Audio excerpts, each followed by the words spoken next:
Welcome back on capital news Delhi. चलिए देखते हैं दिल्ली की 25 फटाफट बड़ी खबरें। साथ ही डेली खबरों से अपडेट रहने के लिए चैनल को सब्सक्राइब करने के साथ वीडियो को लाइक करें। दिल्ली भाजपा कार्यालय पर हर्ष मल्होत्रा का भव्य स्वागत। सीएम रेखा गुप्ता और वीरेंद्र सचदेवा ने दी बधाई। दिल्ली प्रदेश भाजपा कार्यालय में निवर्तमान प्रदेश अध्यक्ष वीरेंद्र सचदेवा, मुख्यमंत्री रेखा गुप्ता सहित अन्य मंत्रियों, भाजपा सांसदों, विधायकों और कार्यकर्ताओं ने नवनियुक्त अध्यक्ष हर्ष मल्होत्रा का स्वागत किया।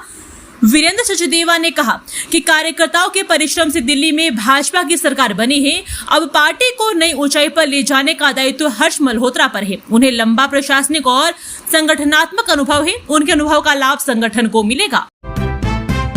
3000 खाली प्लाटों पर बनेगी पार्किंग। डीडीए जल्द जारी करेगा टेंडर। 1 लाख वाहनों की होगी क्षमता। डीडीए राजधानी में पार्किंग की किल्लत दूर करने के लिए एक मेगा प्रोजेक्ट पर काम कर रहा है। इसके तहत शहर में लगभग 1 लाख वाहनों को पार्क करने की क्षमता वाले पार्किंग स्थल विकसित किए जाएंगे। इस आशय की जानकारी आला अधिकारियों ने बुधवार को साझा की। एजी तरनजीत सिंह संधू ने डीडीए अधिकारियों और राजधानी के सांसदों के साथ कई बुनियादी ढांचागत परियोजना को लेकर एक अहम बैठक की। इसी बैठक में अधिकारियों ने पार्किंग प्रोजेक्ट को लेकर अपना प्लानिंग के बारे में भी बताया है। खुशखबरी, दिल्ली मेरठ नमो भारत में 10 और फेरे बढ़े। व्यस्त घंटों में अब कुल 18 अतिरिक्त ट्रेनें। यात्रियों की बढ़ती मांग और भीषण गर्मी को देखते हुए राष्ट्रीय राजधानी परिवहन निगम ने दिल्ली मेरठ कॉरिडोर पर नमो भारत ट्रेनों के 10 अतिरिक्त फेरे और बढ़ाए हैं। यह बढ़ोतरी पिछले हफ्ते एनसीआरटीसी की ओर से बढ़ाए गए 8 अतिरिक्त फेरों के अलावा है। एनसीआरटीसी ने व्यस्त घंटों में भीड़ को देखते हुए यह फैसला लिया है। व्यस्त घंटों में कुल 18 अतिरिक्त फेरों से रोजाना सफर करने वालों को जाम और गर्मी से राहत मिलेगी। प्रतीक्षा समय घटेगा और यात्रा सुगम बनेगी। रजिस्टर में नाम लिखवाए या प्यास बुझाए। दिल्ली सरकार की सुस्त प्रक्रिया ने बढ़ाई गर्मी में परेशानी। दिल्ली सरकार की मोबाइल हीट रिलीफ वैन भीषण गर्मी ने लोगों को राहत देने में नाकाफी साबित हो रही है। सीमित आपूर्ति, भीड़ और प्रक्रियागत देरी के कारण ये वैन दिल्ली की बड़ी आबादी की जरूरतों को पूरा नहीं कर पा रही है। दिल्ली में पानी की किल्लत बरकरार। लक्ष्य से 100 MGD कम मिल रहा पेयजल। कई क्षेत्रों में परेशानी। वजीराबाद जलाशय का जलस्तर गिरने से राजधानी के कई क्षेत्रों में पानी की समस्या बनी हुई है। दिल्ली जल बोर्ड के अधिकारियों का कहना है कि हरियाणा द्वारा पहले की तुलना में अधिक पानी छोड़ने के बावजूद समस्या बनी हुई है। समर एक्शन प्लान जारी करते समय दिल्ली सरकार ने 1002 मिलियन गैलन प्रतिदिन पानी उपलब्ध करवाने का लक्ष्य रखा था। इसकी तुलना दिल्ली में सभी जल शोधन संयंत्रों और ट्यूबवेल से लगभग 902 MGD पेयजल उपलब्ध हो रहा है। इस तरह से निर्धारित लक्ष्य से दिल्ली वासियों को लगभग 100 MGD कम पानी मिल रहा है। वजीराबाद जलाशय का सामान्य जलस्तर 674.5 फीट होना चाहिए। इसकी तुलना में यह 669 फीट के आसपास है। इससे 134 MGD क्षमता वाले वजीराबाद और 98 MGD क्षमता वाले चंद्रावल WTP से लगभग 30% तक कम पेयजल मिल रहा है। घर घर से जानकारी लेंगे BLO। 5 कारणों से कट सकता है वोटर लिस्ट से नाम। दिल्ली में चुनाव प्रक्रिया को अधिक सटीक, पारदर्शी एवं सुगम बनाने के लिए विशेष गहन पुनरीक्षण कार्यक्रम की तैयारियां जोर पकड़ चुकी है। मुख्य निर्वाचन अधिकारी अशोक कुमार ने बताया कि 30 जून से बहुत सारे अधिकारियों द्वारा घर घर जाकर पारदर्शी तरीके से इसको शुरू किया जाएगा। इस प्रक्रिया का मुख्य उद्देश्य 2025 के मतदाताओं को डेटा तैयार करना और उसकी 2002 के डेटा के साथ मैपिंग करना है। अगर किसी मतदान का फॉर्म वापस नहीं मिलेगा तो BLO द्वारा अनुपस्थित, स्थानांतरित, मृत या डुप्लीकेट जैसे संभावित 5 कारणों का पता लगाने के लिए पड़ोसियों से पूछताछ होगी। फिर इसी आधार पर मतदाता सूची से नाम काट दिया जाएगा। दिल्ली वासियों की होगी एक्स्ट्रा कमाई। अब घर में खोल सकेंगे होमस्टे। नई बेड एंड ब्रेकफास्ट पॉलिसी तैयार। राजधानी में पर्यटन को बढ़ावा देने और ठहरने के सस्ते विकल्प मुहैया करवाने के लिए दिल्ली सरकार ने नई बेड एवं ब्रेकफास्ट पॉलिसी 2026 का ड्राफ्ट जारी किया है। प्रस्तावित नीति के तहत अब लोग अपने घरों में सीमित संख्या में कमरे पर्यटकों को किराए पर दे सकेंगे। सरकार का कहना है कि इससे होटल व्यवस्था पर दबाव कम होगा और मकान मालिकों को अतिरिक्त आमदनी का मौका भी मिलेगा। दिल्ली में फायर एनओसी के नए नियम लागू। प्राइवेट कंपनियां और एक्सपर्ट भी देंगे प्रमाण पत्र। खत्म होगा लंबा इंतजार। राजधानी में भवनों की अग्नि सुरक्षा संबंधी नियमों को लेकर दिल्ली सरकार ने बड़ा निर्णय किया है। इसके लिए सरकार ने दिल्ली अग्निशमन सेवा नियम 2025 की अधिसूचना जारी कर दी है। इसके लागू होने के बाद दिल्ली में अब अग्नि सुरक्षा संबंधी अनापत्ति प्रमाण पत्र प्राप्त करने, सुरक्षा के उपाय और नियम के उल्लंघन पर जुर्माना प्रणाली में बड़े बदलाव हुए हैं। सबसे महत्वपूर्ण बदलाव एनओसी को लेकर है। अब निजी कंपनियां और विशेषज्ञ अपनी भवनों की अग्नि सुरक्षा उपाय की जांच कर एनओसी जारी कर सकेंगे।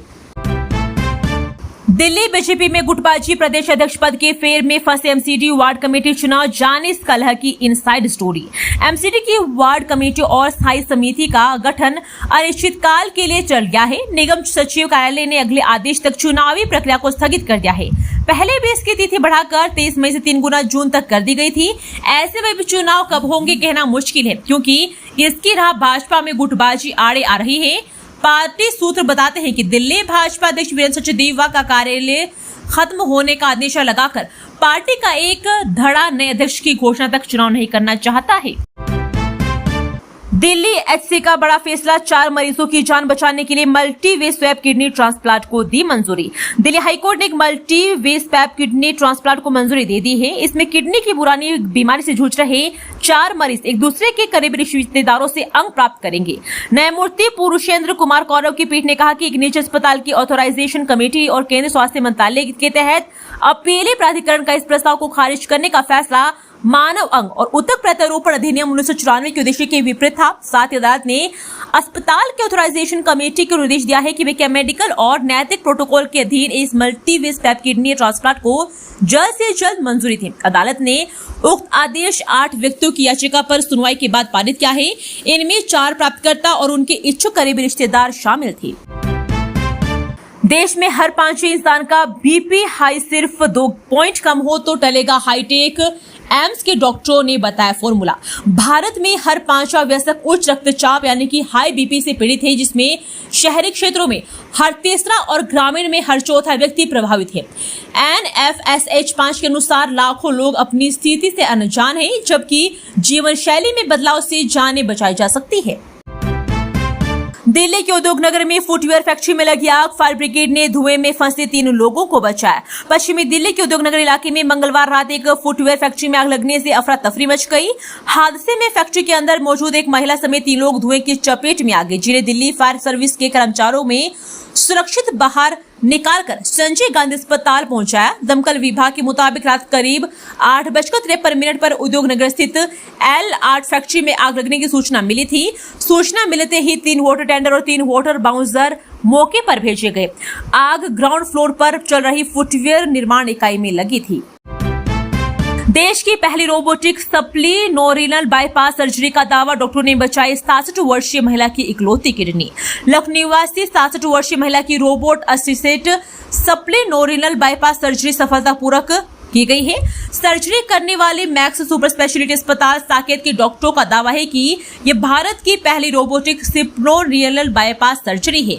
अस्पताल की ओर से बुधवार को जारी बयान में चिस्को ने जानकारी दी कि लखनऊ निवासी 67 वर्षीय लता सक्सेना की दाहिनी किडनी पहले से निकाली जा चुकी थी और उनकी बाई किडनी भी काम कर रही थी। महज 4 घंटे में पकड़ लिया चोर और 10 दिन में हो गई सजा, द्वारका कोर्ट ने की दिल्ली पुलिस की सराहना। दक्षिण पश्चिमी जिला पुलिस ने चोरी के एक महल मामले में महज 10 दिनों के भीतर आरोपी को सजा दिलाकर त्वरित जांच और सुनवाई का उदाहरण पेश किया है। द्वारका कोर्ट ने भी मामले के तेजी से निपटारे की सराहना करते हुए कहा कि आपराधिक मामलों का शीघ्र निस्तारण न्याय व्यवस्था में लोगों के भरोसे को मजबूत करता है। मामला पालम विलेज थाना क्षेत्र का है। पुलिस के अनुसार 16 मई 2026 को दादा देव रोड स्थित राजनगर पार्ट 2 के एक मकान में चोरी की वारदात हुई थी। घर से करीब 80,000 रुपए नगद, चांदी रंग की चेन, छोटा पर्स और दस्तावेज चोरी कर दिए गए थे।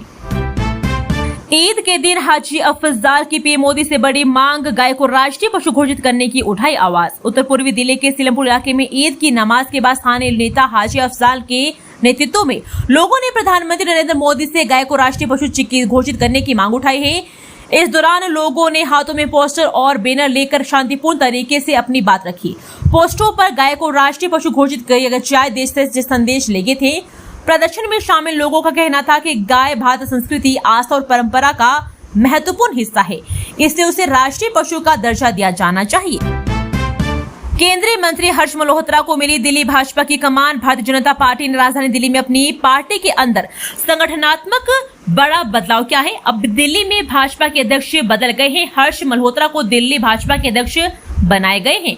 भारतीय जनता पार्टी के राष्ट्रीय अध्यक्ष नितिन नवीन ने हर्ष मल्होत्रा को भारतीय जनता पार्टी दिल्ली प्रदेश का अध्यक्ष नियुक्त किया है। पिछले कई महीनों से दिल्ली भाजपा में संगठनात्मक बदलाव की चर्चा जोरों पर थी। पार्टी ने अपने मजबूत वोट बैंक पंजाबी मतदाताओं को ध्यान में रखकर सचदेवा के बाद फिर से पंजाबी नेता पर विश्वास जताया है। अगले वर्ष नगर निगम का चुनाव भी है। एमसीडी के मेयर से मोदी सरकार के मंत्री कौन है? हर्ष मल्होत्रा जी ने मिली दिल्ली भाजपा की कमान। भाजपा को नया प्रदेश अध्यक्ष मिल गया है। अब केंद्रीय राज्य मंत्री हर्ष मल्होत्रा को दिल्ली भाजपा की कमान सौंपी गई है। भाजपा के राष्ट्रीय अध्यक्ष नितिन नवीन ने बृहस्पतिवार को हर्ष मल्होत्रा को दिल्ली प्रदेश अध्यक्ष नियुक्त किया है। मल्होत्रा का संगठन का लंबा अनुभव है। वह पार्षद, महापौर और से लेकर मंत्री तक की राजनीतिक यात्रा तय की है। सचदेवा की टीम में वह प्रदेश महामंत्री रह चुके हैं। पूर्वी दिल्ली से सांसद चुने जाने और उसके बाद केंद्रीय राज्य मंत्री बनने के बाद उन्होंने प्रदेश महामंत्री पद से इस्तीफा दिया था। दिल्ली के केशवपुरम बिजली मेट्रो में आग से हड़कंप, रास्ता बंद होने पर छत पर भागे लोग, बड़ा हादसा टला। केशवपुरम के D4 ब्लॉक में बृहस्पतिवार तड़के लगभग 3 बजे रिहायशी इमारत में के भूतल पर लगे बिजली के मीटर में आग लग गई। आग लगने के बाद इमारत के दर्ज भर फ्लैट में रह रहे लोगों में चीख पुकार मच गई। बाहर निकलने का रास्ता नहीं होने के कारण बदहवासी में लोग इमारत की छत पर पहुंच गए। गनीमत रहे कि आग भूतल से आगे नहीं बढ़ी, अन्यथा बड़ा हादसा हो सकता था। आग पर नियंत्रण के बाद लोग नीचे आए। दमकल विभाग का कहना है कि 2 गाड़ियां मौके पर भेजी गई। आग में 15 बिजली के मीटर जल गए। किसी के हाथात होने की सूचना नहीं है। सीबीएसई ओएसएम की गड़बड़ियों पर बड़े एक्शन की तैयारी। राजनाथ सिंह के घर पर मीटिंग से बड़ी हलचल। सीबीएसई की 12वीं परीक्षा के रिजल्ट और ऑन स्क्रीन मार्किंग सिस्टम में सामने आई गड़बड़ियों के बीच गुरुवार को राजधानी दिल्ली में हलचल तेज हो गई है। रक्षा मंत्री राजनाथ सिंह के आवास पर हो रही एक अहम बैठक में प्रधानमंत्री नरेंद्र मोदी कार्यालय से जुड़े वरिष्ठ अधिकारी और सीबीएसई के अधिकारियों के साथ ही केंद्रीय शिक्षा मंत्री धर्मेंद्र प्रधान भी पहुंचे हैं।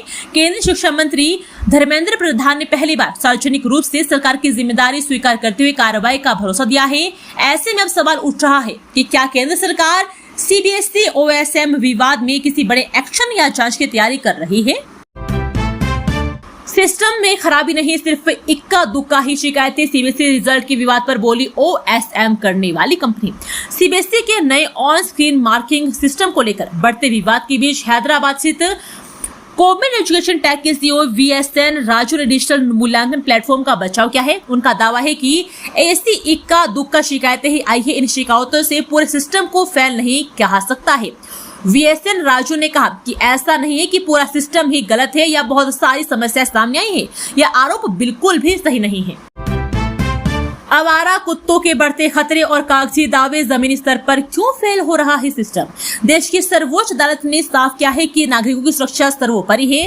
अदालत ने स्थानीय निकायों की आवारा कुत्तों के बढ़ते खतरे से निपटने के लिए कड़े कदम उठाने और प्रभावी नीति बनाने के निर्देश दिए हैं। कोर्ट का मानना है कि पशु अधिकारी की आड़ में इंसानी जिंदगी को दांव पर नहीं लगाया जा सकता है। इसके बावजूद दिल्ली सहित एनसीआर के नगर निगम, विकास प्राधिकरण और स्थानीय प्रशासन सिर्फ कागजी खानापूरी ही कर रहे हैं। इसकी मूल वजह भी है राज्य सरकार इस विकट समस्या पर अभी तक भी बहुत गंभीर बनी हुई है। दिल्ली विधानसभा में 89 ऐतिहासिक खंडों का विमोचन। रितु जी बोले, संसद विधानसभाओं को राजनीतिक अखाड़ा न बनाए। लोकसभा अध्यक्ष ओम बिरला ने गुरुवार को दिल्ली विधानसभा में केंद्रीय विधायी विधानसभा 1924 से 1930 की कार्रवाई पर आधारित 89 खंडों वॉल्यूम का विमोचन किया। इस अवसर पर उन्होंने कहा कि यह दुर्लभ ऐतिहासिक दस्तावेज युवा पीढ़ी के लिए एक मार्गदर्शक का काम करेगा। इस कार्यक्रम के लिए उनके साथ केंद्रीय संसदीय कार्य और अल्पसंख्यक मामलों के मंत्री किरेन रिजिजू, दिल्ली के विधानसभा के अध्यक्ष वीरेंद्र गुप्ता और दिल्ली के संसदीय कार्य मंत्री प्रवेश साहिब सिंह भी मौजूद रहे। इस दौरान बिरला ने विधानसभा की पत्रिका विधान चेतना के उद्घाटन अंक का भी अनावरण किया। जय भीम योजना घोटाला, तक्षशिला अकादमी के निदेशक नरेंद्र गुप्ता को मिली जमानत। राव से वेणु स्थित विशेष न्यायाधीश की अदालत ने जय भीम मुख्यमंत्री प्रतिभा विकास योजना में अनियमितताओं के मामले में तक्षशिला अकादमी प्राइवेट लिमिटेड के निदेशक नरेंद्र कुमार गुप्ता को नियमित जमानत दे दी है। विशेष न्यायाधीश डॉक्टर रुचि अग्रवाल अस्तरानी ने अपने आदेश में कहा है कि आरोपित को अनिश्चितकालीन तक हिरासत में नहीं रखा जा सकता है और बेल नियम है जेल अपवाद। अदालत ने अपने आदेश में कहा कि आरोपित 30 अप्रैल 2026 से न्यायिक हिरासत में है और जांच एजेंसियां नहीं बता सकती है कि आगे की हिरासत क्यों आवश्यक है। कोर्ट ने कहा कि केवल इस आधार पर कुछ छात्रों और कर्मचारियों से पूछताछ बाकी है। किसी व्यक्ति को अनिश्चित समय तक जेल में नहीं रखा जा सकता है। अदालत ने सुप्रीम कोर्ट के फैसलों का हवाला देते हुए कहा है कि व्यक्तिगत स्वतंत्रता का एक महत्वपूर्ण मौलिक अधिकार है और दोषी होने से पहले किसी को दंडात्मक तरीके से हिरासत में नहीं रखा जा सकता है। शाहदरा के कबूल नगर में एसी इंडोर यूनिट में अचानक धधक उठी आग, परिजनों ने भागकर बचाई जान। पूर्वी दिल्ली के शाहदरा इलाके के कबूल नगर में गुरुवार को एक इमारत की दूसरी मंजिल पर स्थित फ्लैट के एयर कंडीशनर के यूनिट में अचानक आग लग गई। देखते ही देखते आग ने पूरे फ्लैट में फैलना शुरू कर दिया। परिवार के सदस्यों ने किसी तरह भागकर अपनी जान बचाई। सूचना मिलते ही दमकल विभाग की 2 गाड़ियां मौके पर पहुंचकर आग पर काबू पा लिया गया। आग पर काबू पाने में काफी समय लगा। इबोला की आहट, हाई अलर्ट पर सभी एयरपोर्ट, विदेश से आने वाले हर यात्री की थर्मल स्क्रीनिंग और सेल्फ डिक्लेरेशन जरूरी। वैश्विक स्तर पर इबोला के बढ़ते खतरों को देखते हुए एयरपोर्ट हेल्थ ऑर्गेनाइजेशन ने देश के सभी अंतर्राष्ट्रीय एयरपोर्ट पर सुरक्षा व्यवस्था को बेहद कड़ा कर दिया है। एपीएचओ के अनुसार अब विदेश से आने वाले सभी यात्रियों की गहन चिकित्सा जांच की जा रही है। पहले जहां यह जांच केवल अफ्रीका या प्रभावित देशों से आने वाले यात्रियों तक सीमित थी, वहीं अभी नियमों में बदलाव करते हुए इसे अब अंतर्राष्ट्रीय नियम उड़ानों के लिए अनिवार्य कर दिया गया है। अब दुनिया के किसी भी कोने से भारत पहुंचने वाले हर यात्री को इस सख्त सुरक्षा घेरे से गुजरना होगा। दिल्ली के न्यू राजेंद्र नगर में 2 बुजुर्ग महिलाओं की संदिग्ध मौत, लंबे समय से अकेले रह रही ननद और भाभी। मध्य जिला के न्यू राजेंद्र नगर इलाके में बंद मकान के अंदर 2 बुजुर्ग महिलाओं की संदिग्ध हालत में मौत का मामला सामने आया है। बृहस्पतिवार सुबह घरेलू सहायिका सफाई करने पहुंची तो घर से बदबू आने पर पुलिस को सूचना दी गई। मौके पर पहुंची पुलिस ने दोनों महिलाओं के शव बरामद कर पोस्टमार्टम के लिए भेज दिए हैं। मृतकों की पहचान 80 वर्षीय सरोज बाल और 80 वर्षीय चंद्रकांता के रूप में हुई है, जो रिश्ते में ननद भाभी थी। प्रारंभिक जांच में पुलिस को लूटपाट या जबरन प्रवेश की संकेत नहीं मिले हैं। फिलहाल पुलिस सभी पहलुओं से मामले की जांच कर रही है। सिग्नेचर व्यू अपार्टमेंट ध्वस्तीकरण 7 महीने से अटका, सीबीआई की देरी से डीडीए पर 2 करोड़ मासिक बोझ। रिहायश की इलाज से खतरनाक घोषित किए जाए मुख्य नगरशी नगर के सिग्नेचर व्यू अपार्टमेंट की ध्वस्तीकरण की प्रक्रिया 7 महीने से लगातार चल रही है। पिछले साल अक्टूबर माह में पूरी तरह से खाली हो रहे इस अपार्टमेंट की ध्वस्तीकरण की प्रक्रिया नवंबर महीने में शुरू होनी थी, लेकिन भ्रष्टाचार मामले में सीबीआई जांच के चलते यह कार्रवाई टलती जा रही है। इमारत के सैंपल लेने के लिए सीबीआई कोर्ट से 3 बार समय मांगा चुकी है। इस देरी के कारण डीडीए पर भी आर्थिक बोझ बढ़ता जा रहा है। डीडीए फ्लैट आवंटियों को हर महीने लगभग 2 करोड़ रुपए किराए के तौर पर भुगतान कर रहा है। यही नहीं, देरी के कारण टेंडर की कीमत भी बढ़ती जा रही है। साकेत मेट्रो पर अब मिलेगी ठंडी राहत, भीषण गर्मी के बीच खुला दिल्ली का पहला कूलिंग सेंटर। भीषण गर्मी के बीच दक्षिणी जिला प्रशासन की ओर से बुधवार को साकेत मेट्रो स्टेशन का पास कूलिंग सेंटर की शुरुआत की गई। दक्षिणी जिले के डीएम लक्ष्य सिंघल ने सेंटर का उद्घाटन करते हुए कहा कि मुख्यमंत्री रेखा गुप्ता के निर्देश पर यह पहल की गई है। इसका उद्देश्य गर्मी से प्रभावित लोगों को तुरंत प्राथमिक सुविधाएं प्रदान करना है। साकेत मेट्रो बस स्टैंड के पास इस कूलिंग सेंटर को बनाया गया है। अधिक से अधिक राहगीर इसका लाभ उठा रहे हैं। इस कूलिंग सेंटर में करीब 100 लोगों के बैठने की व्यवस्था, कूलर, ठंडा पानी, ओआरएस और फर्स्ट एड जैसी सुविधाएं उपलब्ध करवाई गई है। जिलाधिकारी ने बताया है कि यह सेंटर 24 घंटे खुला रहेगा और यहां कोई भी व्यक्ति आकर राहत ले सकता है। मौके पर सिविल डिफेंस वॉलंटियर्स और स्टाफ तैनात रहेंगे। जरूरत पड़ने पर डीडीएमए की टीम लोगों को नजदीकी अस्पताल या डिस्पेंसरी तक पहुंचाने में मदद भी करेगी। नई पीढ़ी को मिलेगा विरासत का ज्ञान, दिल्ली में 1 जून से शुरू होंगे गुरुमत शिविर, 25,000 बच्चों के जुटने की उम्मीद। नई पीढ़ी को गुरमत से जोड़ने और सिख मर्यादा की जानकारी देने के लिए दिल्ली सिख गुरुद्वारा प्रबंधक कमेटी ने 5 वर्ष पहले गर्मियों की छुट्टियों में स्कूलों में गुरुमत समागम शिविर की शुरुआत की थी। इस बार भी गुरुमत शिविर लगाने की तैयारी पूरी कर ली गई है। डीएसजीएमसी के अध्यक्ष हरमीत सिंह काल का, महासचिव जगदीश सिंह काहलो और धर्म प्रचार कमेटी के अध्यक्ष जसप्रीत सिंह करमस ने बारे में विस्तृत जानकारी दी है। उनका कहना है कि इस बार गुरुमत शिविरों में 25,000 से अधिक विद्यार्थियों के शामिल होने की उम्मीद है। ये शिविर 1 जून से शुरू होंगे। गुरुद्वारा रकाबगंज साहिब स्थित भाई लकी शाह वजारा हाल में 20 और 21 जून को समापन समारोह होगा। वर्ष 2023 में 9,000 और वर्ष 2024 में 12,000 और वर्ष 2025 में 16,000 छात्र शामिल हुए थे। इस बार वर्ष संख्या लगभग बढ़कर 25,000 होने की संभावना है। दोस्तों, वीडियो पसंद आया तो वीडियो को लाइक एवं चैनल को सब्सक्राइब कीजिए और कमेंट करके बताइए कि आप दिल्ली के किस जगह से इस वीडियो को देख रहे हैं। जय हिंद, वंदे मातरम।